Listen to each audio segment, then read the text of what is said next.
Lo que arrancó como una campaña aérea muy localizada en el Medio Oriente, bueno, ya se ha transformado en otra cosa.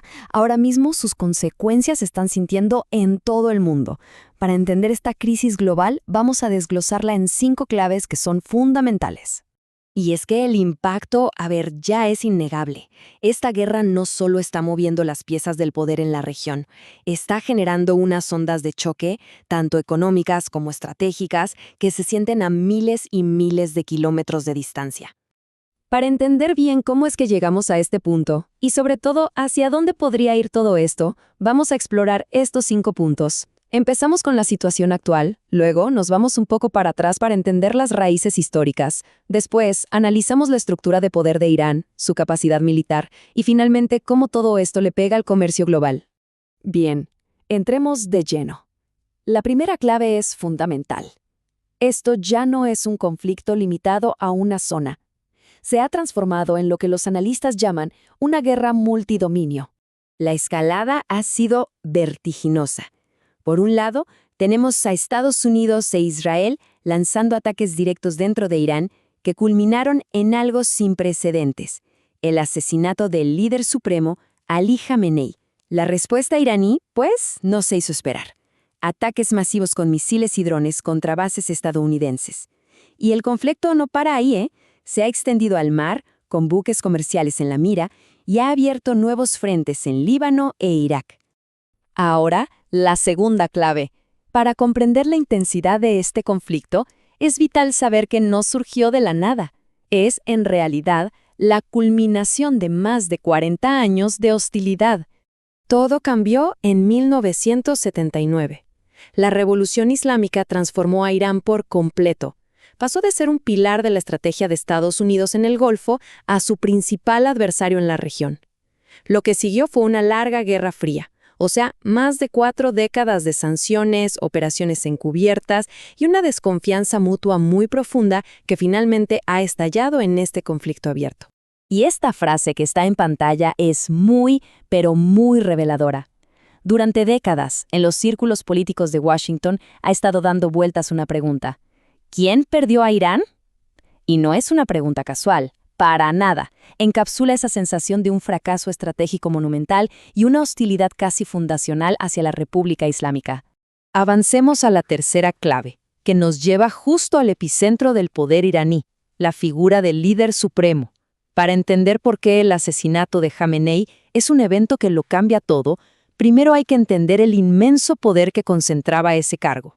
El cargo del líder supremo es único en el mundo. No es una figura simbólica, es el poder absoluto. Pensemos en esto. Es jefe de Estado, comandante en jefe de las Fuerzas Armadas y la máxima autoridad religiosa, todo en una sola persona. Sus decisiones están por encima del presidente, del parlamento y de los tribunales. Controla la política exterior, el ejército y los pilares de la economía. ¿Y cómo se llega a un puesto tan poderoso? Bueno, la Constitución iraní lo detalla. Hay un cuerpo de clérigos que se llama la Asamblea de Expertos, y su única misión es evaluar a los candidatos según una lista de requisitos: profundo conocimiento religioso, piedad y carácter moral, y, algo que es crucial, la perspicacia, el coraje y la capacidad para liderar en un escenario político y social tan complejo. Esto nos lleva directamente a la cuarta clave, la capacidad militar de Irán. Y en el corazón de su estrategia, tanto defensiva como ofensiva, se encuentra una herramienta fundamental, su programa de misiles. Y ojo con este punto, porque es crucial para entender la mentalidad iraní. Durante décadas, su programa de misiles ha sido como su póliza de seguro. La razón se remonta a la devastadora guerra con Irak en los años 80, una experiencia que les dejó una lección grabada a fuego: nunca más estar indefensos, nunca más sin la capacidad de devolver el golpe. El resultado de décadas de inversión es, militarmente hablando, impresionante. Como vemos en la tabla, no se trata solo de cantidad, sino de sofisticación. Tienen sistemas como el Shahab-3 que pone a Israel y a bases estadounidenses a su alcance. Han avanzado hacia el combustible sólido con misiles como el Sejil-2, que son mucho más rápidos de desplegar y por lo tanto más difíciles de interceptar. Y ahora afirman tener capacidad hipersónica con el Fatah, que es un salto tecnológico enorme. Este arsenal no es un arma más, es el pilar de su estrategia. Y todo esto nos lleva a la quinta y última clave, donde el conflicto deja de ser algo que pasa allá lejos y empieza a afectar directamente a la economía de todo el planeta. Los datos hablan por sí solos y son contundentes. El tráfico aéreo de carga, que es clave para la industria tecnológica y farmacéutica, por ejemplo, ha caído un 13%. Pero el dato más alarmante es este. El tráfico de petroleros por el estrecho de Hormuz, una de las arterias energéticas del mundo, se ha desplomado un 90%. Esto no son solo estadísticas, son las primeras ondas de choque de una crisis en las cadenas de suministro globales. Y esta comparación visual es la perfecta ilustración del problema. Antes de la guerra, el cielo era una red de autopistas que conectaban Europa y Asia.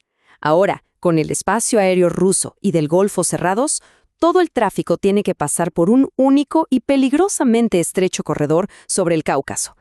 Las consecuencias son inmediatas: vuelos más largos, costos de combustible que se disparan y una fragilidad en el sistema que pone en jaque a la aviación mundial. Así que, la conclusión es inevitable. Este conflicto nos demuestra que en este mundo hiperconectado en el que vivimos, la geografía ya no es un escudo.